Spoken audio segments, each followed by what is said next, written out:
Dad yelled, "If you're so smart, then pay your own bills." So I moved out that night. A month later, he called me in a panic. "Why is the power off?" My response left him speechless. I've always been the responsible one. My younger brother Jason coasted through life with Dad's endless support while I worked 2 jobs through college. Every family dinner ended with Dad lecturing me about my career choices, while Jason played video games in the basement rent-free at 26. Last month, I suggested Dad should start retirement planning. He was 62, still working construction, no savings. His face turned red. "If you're so smart with all your fancy ideas, then pay your own bills." The table went silent. "I do pay my own bills," I said quietly. "I have for 8 years. Dad slammed his hand on the table. "Then why are you here? If you're so independent, go be independent somewhere else." I stood up, grabbed my jacket, and walked out. By 11 p.m., I'd called my landlord and moved into my apartment 3 weeks early. That night, I packed everything. Mom called crying the next morning. "Your father didn't mean it, but I was already at my new place. Tell Dad I took his advice." Then I hung up. What Dad didn't know? For the past 3 years, I'd been paying several of their bills. The internet, $85 monthly. The premium cable package Dad loved, $140. His truck insurance that he thought was surprisingly affordable, $230. The lawn service Mom insisted on, $180. Even the pest control, $95. I'd set everything to auto-pay from my account after Dad had a health scare, and Mom confided they were drowning in bills.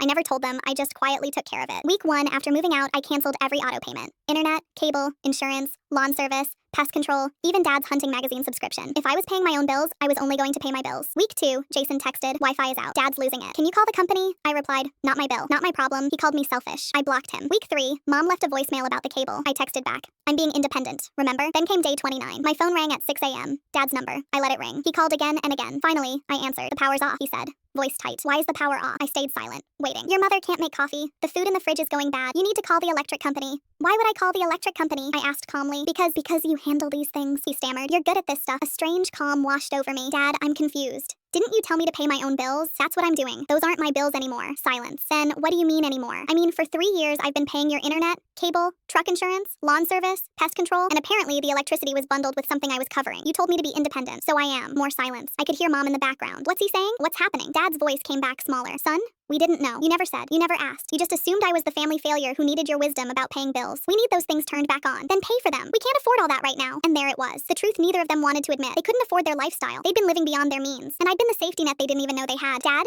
you told me if I was so smart I should pay my own bills. I'm doing exactly that. You're on your own." I hung up. The next day, Jason showed up at my apartment. "You're really going to let them suffer?" "I'm letting them be adults," I said. The same thing Dad demanded I be. Jason tried the guilt trip, tried the family card. I showed him the spreadsheets. 3 years of payments. Over $23,000 of their bills I covered. His face went white. 2 weeks later, Mom and Dad appeared at my door. Dad looked exhausted. "Can we talk?" I let them in. Dad sat on my couch, hands clasped. "I'm sorry. I didn't know you were doing all that. You thought I was a screw-up?" I finished. He nodded. "Yeah, here's the thing," I said. "I'll consider helping again, but not like before. You want my help? You ask for it with respect. And Jason contributes too." Dad looked at Mom. She nodded. "Fair." Dad said quietly. "It's been 2 months. They're on a budget now. Jason got a job and pays rent. Dad started that retirement fund. We have dinner sometimes.